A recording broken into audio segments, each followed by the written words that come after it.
Good morning વિદ્યાર્થી મિત્રો. સંકલ્પ ઇન્ટરનેશનલ સ્કૂલ નિકોલ, હું જીબી પટેલ સર ઓનલાઈન એજ્યુકેશનમાં આપનું હાર્દિક સ્વાગત કરું છું. Standard 12th commerce Gujarati medium, subject account, દાખલા નંબર 16મો, જે આપણું ચેપ્ટર ચાલે છે પાર્ટ 2, ચેપ્ટર 1 શેરમૂડીના હિસાબો. આજે આપણે દાખલા નંબર 16ની ચર્ચા કરીશું. તમે ધ્યાનથી રકમ જોજો. તો પ્રશ્ન નંબર 16 છે, જામનગરની ધરમ મેટલ્સ લિમિટેડ કંપનીએ ₹10નો એક એવા 8 લાખ ઇક્વિટી શેરદીઠ ₹30ના પ્રીમિયમથી બહાર પાડ્યા, જેના પર નીચે મુજબ રકમ ચૂકવવાની હતી. અરજી વખતે શેરદીઠ ₹30. પછી તમને કહ્યું છે 10 પ્રીમિયમ સહિત, જો કૌંસમાં તમને આપેલું છે.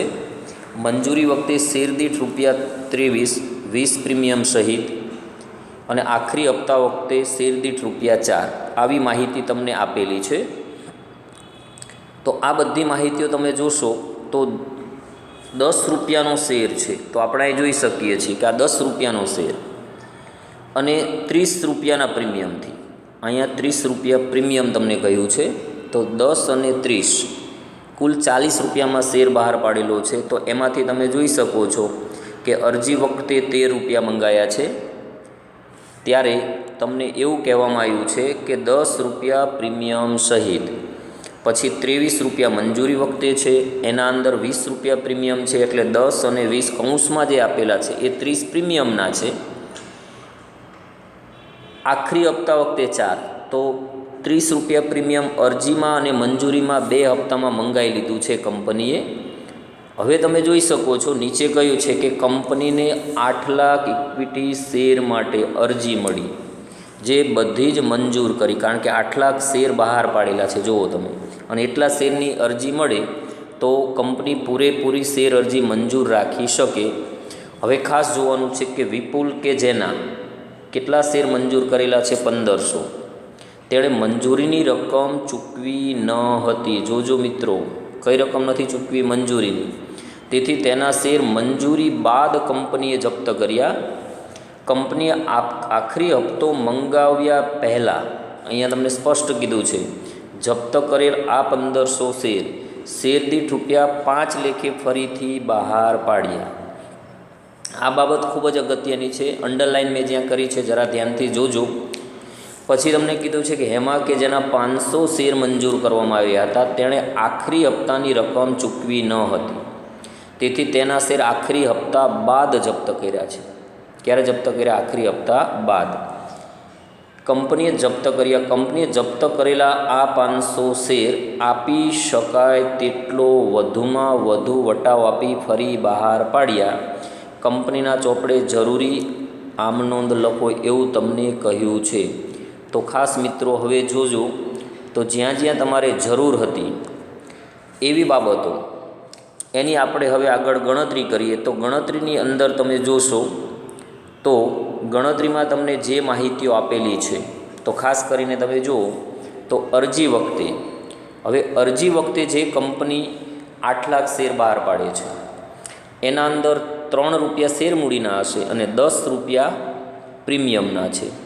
એટલે શેરમૂડીની રકમ અરજી વખતે મળેલી કહેવાય 8 લાખ ગુણ્યા 3, એટલે 24 લાખ. પ્રીમિયમ 8 લાખ શેર પર ₹10 લેખે એટલે 80 લાખ. એટલે ટોટલ કરશો એટલે 1 કરોડ અને 4 લાખ રૂપિયા થશે. આ પહેલી શેર અરજી વખતની ગણતરીની બાબત થઈ. ત્યાર પછી તમે જોશો તો તમને જે માહિતી આપેલી છે એ છે મંજૂરી વખતની ગણતરીમાં. તો મંજૂરીમાં પણ તમને પ્રીમિયમ આપેલું છે. એમાં ₹3 શેરમૂડીના છે અને ₹20 શેર પ્રીમિયમના છે. એટલે 8 લાખ ગુણ્યા 3 કરશો એટલે 24 લાખ રૂપિયા જે છે, એ 24 લાખ રૂપિયા તમારા શેના ગણાશે? શેરમૂડીના. આ 24 લાખ આપેલા છે, અને 8 લાખ ગુણ્યા 20 કરશો એટલે 1 કરોડ ને 60 લાખ રૂપિયા જે છે એ જામીનગીરી પ્રીમિયમ ગણાશે. એ બંનેનો તમે ટોટલ કરશો એટલે 1 કરોડ ને 84 લાખ રૂપિયા કુલ થશે. હવે મંજૂરી વખતે જે વિપુલ છે એના કેટલા શેર ઉપર હપ્તા નથી મળ્યા? તો આપણને અહીંયા ગણતરીમાં આપેલું હતું કે એના 1500 શેર છે. તો 1500 શેર પર વિપુલ મંજૂરીનો હપ્તો ના ભરી શકે, તો 1500 ગુણ્યા તમે 23 કરશો, તો 1500 ગુણ્યા તમે 23 કરશો એટલે જે રકમ થશે 34,500 થશે. એટલા રૂપિયા 1,24,00,000માંથી ઓછા મળ્યા, તો બાકીની રકમ કંપનીને જે મળી હશે એ હશે 1,83,65,500. આ મંજૂરી વખતની રકમ મળેલી છે. ત્યાર પછી તમે જોશો આખરી હપ્તા વખતે કંપનીએ જે રકમ મંગાવી છે એ રકમ છે એ 4 રૂપિયા છે. પણ અહીંયા તમને સ્પષ્ટ એવું આપેલું હતું કે જે વિપુલ છે એ મંજૂરીનો હપ્તો નથી ચૂકવી શકતો, એટલે તરત જ વિપુલના શેર કંપનીએ શું કર્યું, મંજૂરી પછી તરત જપ્ત કરી લીધા. એટલે વિપુલની શેર જપ્તી 1500 શેરની છે. હવે વિપુલે 1500 શેર પર માત્ર અરજીના 3 ચૂકવેલ છે. જો અરજી વખતે એણે કેટલા ચૂકવા છે, ખાલી 3 રૂપિયા. તો જે 3 રૂપિયા એણે ચૂકવા છે, તો 1500 શેર પર 4500 રૂપિયા કંપનીને મળ્યા હશે. કેટલા રૂપિયા? 4500. એ રકમ કંપની જપ્ત કરી દે, એટલે કે વિપુલને પાછા આપશે નહીં, એનું શેરહોલ્ડર તરીકે નામ કમી થઈ જશે અને એ જ શેર કંપની બીજા કોઈ વ્યક્તિને વેચી પણ શકે. એટલે શેર જપ્તીની રકમ કેટલી આવશે? 4500. ત્યાર પછી તમે જોશો તો તમને આખરી હપ્તા વખતે 4 મંગાયા એવું કહ્યું હતું, તો 8 લાખ શેર પર 4 લેખે તમે ગણતરી કરશો તો 32 લાખ રૂપિયા થશે. હવે 32 લાખ શેર પર બીજા વ્યક્તિ જે હતા એણે શું કરેલું છે કે જેનું નામ હતું હેમા, એ પણ 500 શેર ખરીદેલા છે, એ આખરી હપ્તાની રકમ ચૂકવી શકી નથી. તો 500 શેર પર 4 રૂપિયા લેખે તમે ગણતરી કરશો તો 2000 રૂપિયા નથી ચૂકવી શક્યા. તો આખરી હપ્તાની રકમ 32 લાખમાંથી 2000 નથી મળી, તો મળેલી રકમ હશે 31,98,000. આટલા રૂપિયા કંપનીને મળી ગયા હશે. હવે તમે જોશો તો આગળ એના શેર પણ કંપની છેલ્લા હપ્તા બાદ જપ્ત કરી લે છે, એટલે એની શેર જપ્તીની જે રકમ આવશે એ તમે જોશો તો કંપનીએ 500 શેર વિપુલના જપ્ત કર્યા છે. તો 500 શેર જપ્ત કર્યા પછી એની પાસેથી અરજી વખતના 3, એટલે કે અરજી વખતના 3 મળી ગયા છે અને મંજૂરી વખતના 3, એટલે કુલ 6 મળી ગયા છે પ્રીમિયમ સિવાયની રકમ. એટલે 500 શેર ઉપર 6 રૂપિયા લેખે તમે ગણતરી કરશો તો એની રકમ જપ્ત થશે. એ રકમ કેટલી આવશે? 3000 રૂપિયા પૂરા. તો આ રીતે 4500 રૂપિયા પહેલાં જે વિપુલ હતા એના રૂપિયા જપ્ત કર્યા કંપનીએ, અને હેમાના કુલ જપ્ત થશે 3000. તો બેયના મળીને 7500 રૂપિયા જે છે એ કંપનીએ શું કરી લીધા છે? જપ્ત. હવે આટલી માહિતી જે છે એ કમ્પ્લીટ કર્યા પછી હવે આપણે શું જોવાની? આમ નોંધો. તો આમ નોંધની અંદર તમે જોશો તો પહેલી આમ નોંધ જે થશે એ અરજીના નાણાં મળે એની આપણે લખતા બેંક ખાતે ઉધાર, તે ઇક્વિટી શેર અરજી ખાતે જમા.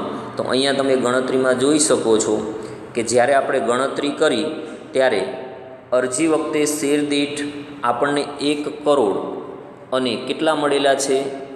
4 લાખ રૂપિયા.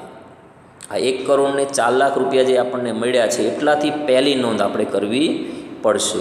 તો અહીંયા આમ નોંધમાં તમે જોશો તો પહેલી નોંધ છે 1 કરોડ ને 4 લાખથી આપણે કરેલી છે.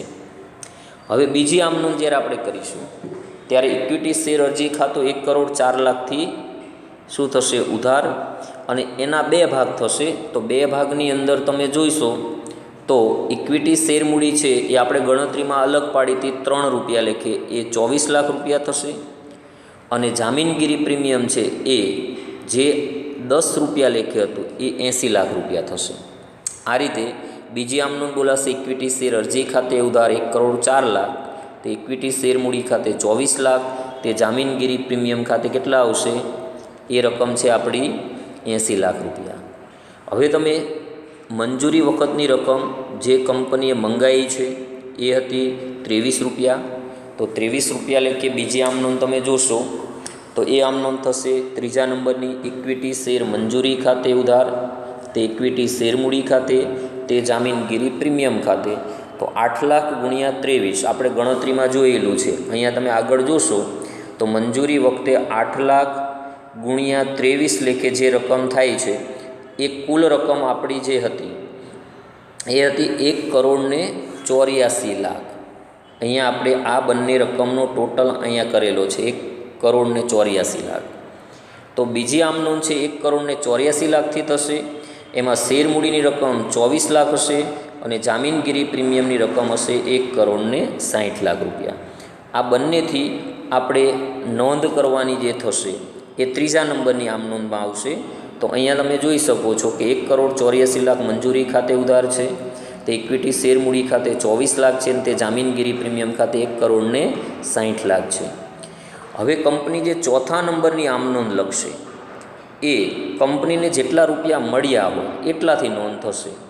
તો આપણે ગણતરીમાં જોયું હતું કે જે વ્યક્તિ મંજૂરીનો હપ્તો 1,500 શેર પર નથી ભરી શક્યો, તો કુલ 8 લાખ શેરમાંથી તમે જોઈ શકો છો કે 1,500 શેર બાદ કરો એટલે જે અહીંયા 7,98,500 શેર વધે એને ગુણ્યા તમે 23 કરો તો એ બેંક ખાતે ઉધાર રકમ આવશે મળેલી 1,83,65,500. આ રકમ આપણે ગણતરીમાં પણ જોઈ હતી. બાકી હપ્તા રહ્યા હતા આપણા 34,500 રૂપિયા અને તે ઇક્વિટી શેર મંજૂરી ખાતે કુલ રકમ આવશે 1,84,00,000.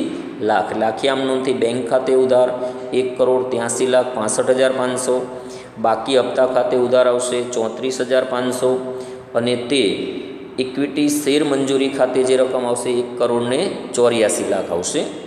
હવે કંપની મંજૂરી બાદ તરત જ આ 1,500 શેર શું કરે છે, કંપની જપ્ત કરી લે છે.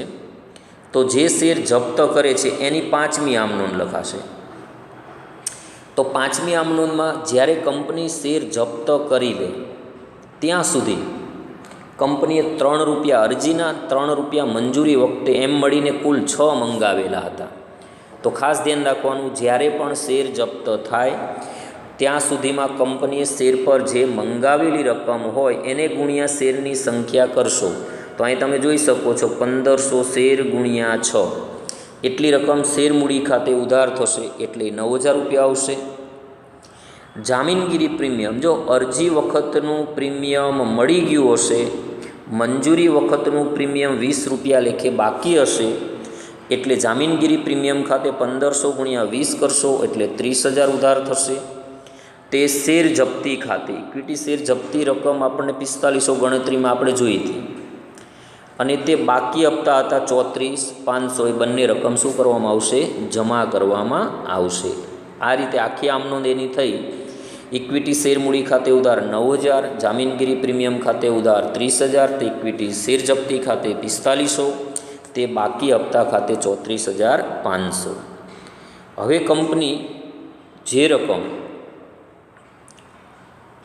થી શેર જપ્ત કર્યા છે તો 1,500 શેર ફરી કંપની કેટલામાં બહાર પાડે છે તો એ માહિતી તમને આપેલી હશે કે જે વિપુલના શેર કંપનીએ જપ્ત કર્યા છે. તો અહીંયા તમને સ્પષ્ટ આપેલું છે કે વિપુલના જે 1,500 શેર જપ્ત થયા બરાબર, એ મંજૂરી બાદ કંપનીએ આ જપ્ત કરી લીધા અને આખરી હપ્તો મંગાવતા પહેલાં 1,500 શેર કેટલા લેખે ફરી બહાર પડ્યા, 5 રૂપિયા લેખે.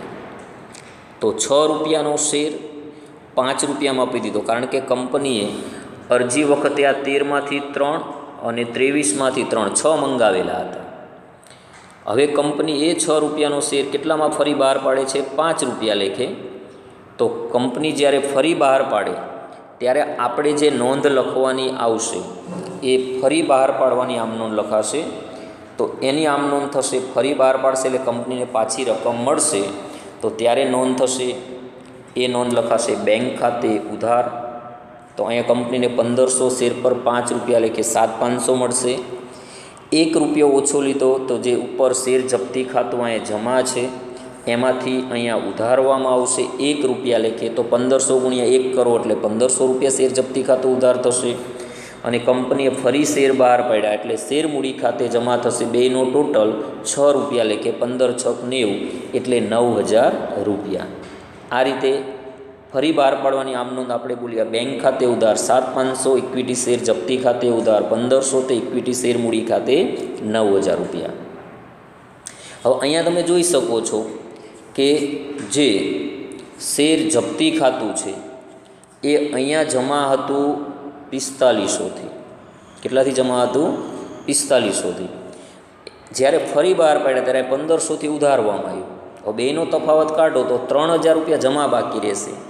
હવે એ રકમ આપણે મૂડી અનામત ખાતે લઈ જવાની 7મી નોંધ લખીશું. ત્યારે નોંધ થશે ઇક્વિટી શેર જપ્તી ખાતે ઉધાર 3,000, તે મૂડી અનામત ખાતે 3,000 રૂપિયા. એટલે શેર જપ્તી ખાતું શું થઈ ગયું? બંધ. હવે આપણે જે 8મી આમ નોંધ કરવાની એ આખરી હપ્તો મંગાવે એની કરવાની આવશે. તો કંપની હવે આખરી હપ્તો મંગાવે છે એ 4 રૂપિયા લખે છે. તો 8મી આમ નોંધ બોલાશે ઇક્વિટી શેર આખરી હપ્તા ખાતે ઉધાર, તે ઇક્વિટી શેર મૂડી ખાતે જમા. 8મી આમ નોંધ. તો કુલ રકમ થશે 32 લાખ રૂપિયા. હવે એમાંથી કેટલા મળે છે આપણે અગાઉ ગણતરીમાં જોયેલું છે. તો જે 32 લાખ રૂપિયામાંથી જે હેમા છે એના 500 શેર હતા એ 4 રૂપિયા લેખે હપ્તો ભરી શક્યા નથી, એટલે બાકી હપ્તા ખાતે ઉધાર રહ્યા 2,000. તો 32 લાખ રૂપિયા ઇક્વિટી શેરના આખરી હપ્તા ખાતે જમા થશે.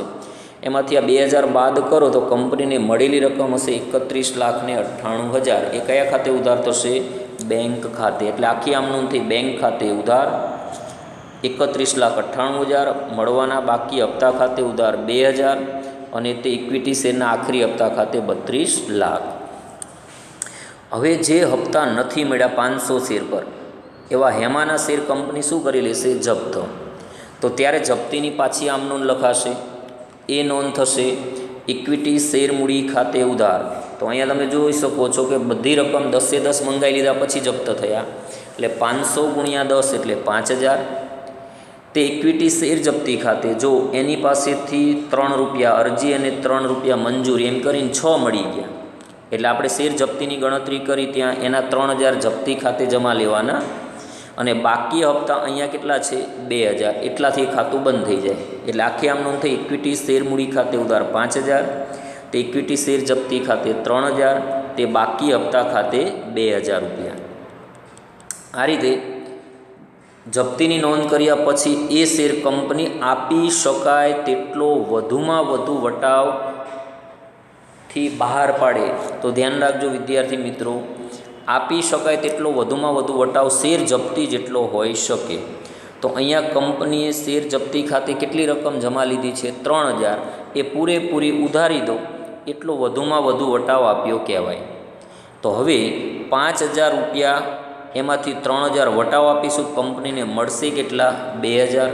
તો છેલ્લી નોંધ લખાશે બેંક ખાતે ઉધાર 2,000, ઇક્વિટી શેર જપ્તી ખાતે ઉધાર 3,000, તે ઇક્વિટી શેર મૂડી ખાતે રકમ કેટલી આવશે?